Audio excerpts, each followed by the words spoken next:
রাসূলুল্লাহ সাল্লাল্লাহু আলাইহি ওয়াসাল্লামকে একজন জিজ্ঞেস করেন, হুজুর আপনি নবী হইলেন কবে? রাসূল বলেছেন, কুনতু নাবিয়্যান ওয়াল আদামু বাইনাল মা'i ওয়াত তিন। আমি তখনও নবী ছিলাম যখন আদম আলাইহিস সালাম পানি আর মাটিতে মিশ্রিত অবস্থায় ছিল। জিবরাইল আমিন এসে একদিন রাসূলকে জিজ্ঞেস করতেছেন, হুজুর আপনার বয়স কত? রাসূলুল্লাহ সাল্লাল্লাহু আলাইহি ওয়াসাল্লাম জিবরাইলকে জিজ্ঞেস করতেছে, জিবরাইল আমার বয়স পরে বলবো, আগে বলো তোমার বয়স কত? আগে বলো তোমার বয়স কত? জিবরাইল আমিন, হুজুর আমার ডেট অফ বার্থ জানা নাই। বুঝেন নাই? ডেট অফ বার্থ আমার জানা নাই, তবে একটা ঘটনা যদি আপনার কাছে বলি, এটা দিয়ে হিসাব করে আপনি আমার বয়স কত এটা বের করতে পারবেন। আপনারা কাহিল হয়ে গেছেন, কথা শুনতেছেন? জিবরাইল বলতেছে, হুজুর একটা ঘটনা বললে আপনি হিসাব করে তারপর আমার বয়সটা বের করতে পারবেন। যখন এই কথা বলছেন, রাসূল বলে, কি ঘটনা? বল, হুজুর আমাকে যখন আল্লাহ সৃষ্টি করেছেন তখন আমি আরশের নিকটে দেখতাম একটা তারা উঠতো, একবার উঠলে ৭০,০০০ বছর থাকতো। কয় বছর? ৭০,০০০ বছর। এরপরে যখন অস্ত যাইতো ৭০,০০০ বছর পর্যন্ত চলে যেত, আবার যখন উঠতো ৭০,০০০ বছর থাকতো। একবার উঠলে ৭০,০০০, অস্ত গেলে ৭০,০০০। এইভাবে তারাটা উঠতে আর অস্ত যাইতে আমি ৭২,০০০ বার দেখছি। হুজুর এখন হিসাব করে আমার বয়সটা কত এটা আপনি বের করে নিন। রাসূলুল্লাহ সাল্লাল্লাহু আলাইহি সাল্লাম বলেন, হিসাব করার জন্য তো ক্যালকুলেটর মেশিন লাগবে, সেই মেশিনটা তো এখন নাই, হিসাবটা পরে করব, আগে বলো দেখি তারাটার নাম কি, কোথায় থেকে আসতো, এটার পরিচয় কি? জিবরাইল আমিন বলেন, হুজুর এই সম্পর্কে আমি কিছুই জানি না। আল্লাহর নবী বলেন, আমার কাছ থেকে জেনে নাও, যেই তারাটারে তুমি উঠতে দেখতা অস্ত যাইতে দেখতা, সেই তারাটাই ছিলাম আমি। এখন তুমি হিসাব করে বের করো আমার বয়স কত। রাসূল বলছেন, আব্বালু মা খালাকাল্লাহু নূরি, আর এক রাওয়ায়াতে বলছেন, আব্বালু মা খালাকাল্লাহু রূহি, আল্লাহ পাক সর্বপ্রথম আমার নূরকে তৈরি করেছেন। না যে প্রকাশ্যে বাহাসে বা সংলাপে চ্যালেঞ্জ করে বুঝায় দেওয়া উচিত।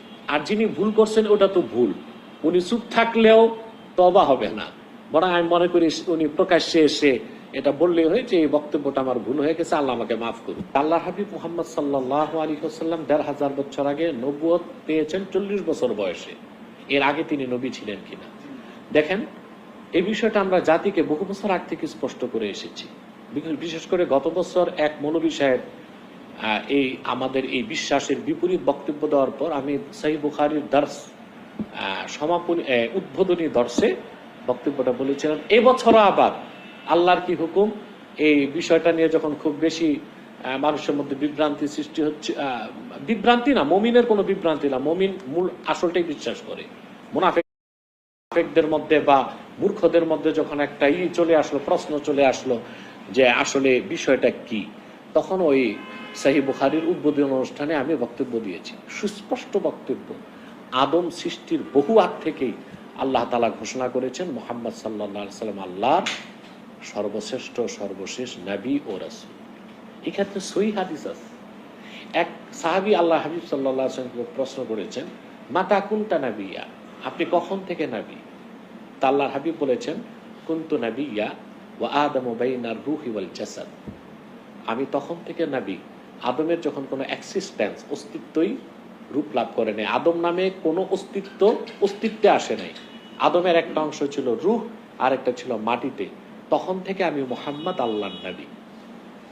এই হাদিসটা তিরমিজিতে আছে। আরেকটা হাদিসে এসেছে, আরেকটা হাদিস যেটা বুখারী সহ ১০ জন মুহাদ্দিস riwayat করেছেন ইরবাজ বিন সারিয়া থেকে।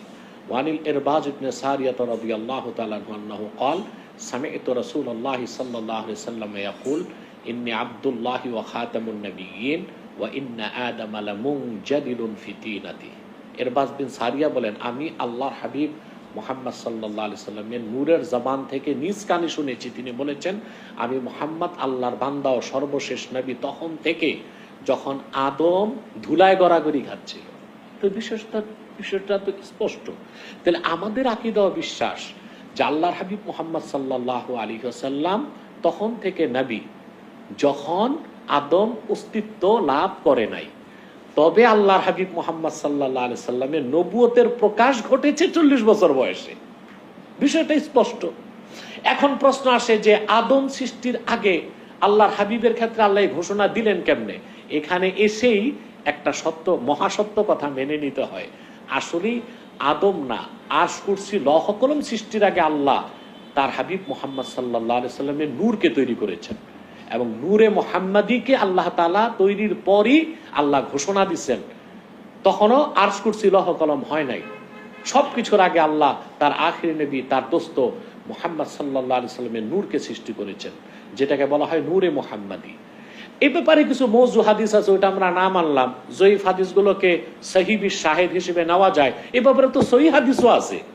তাহলে বোঝা যায় আদম সৃষ্টির আগে ঘোষণাটা কেমনে সম্ভব হইলো? আদম সৃষ্টির বহু আগে, সকল সৃষ্টির আগেই আল্লাহ তার দোস্ত আখিরি নবী নূর নবীজি মুহাম্মদ সাল্লাল্লাহু আলাইহি সাল্লামের নূরে মুহাম্মাদিকে সৃষ্টি করে আল্লাহ ঘোষণা দিচ্ছেন, মুহাম্মদ সাল্লাল্লাহু আলাইহি সাল্লাম আমার সর্বশেষ নবী ও রাসূল।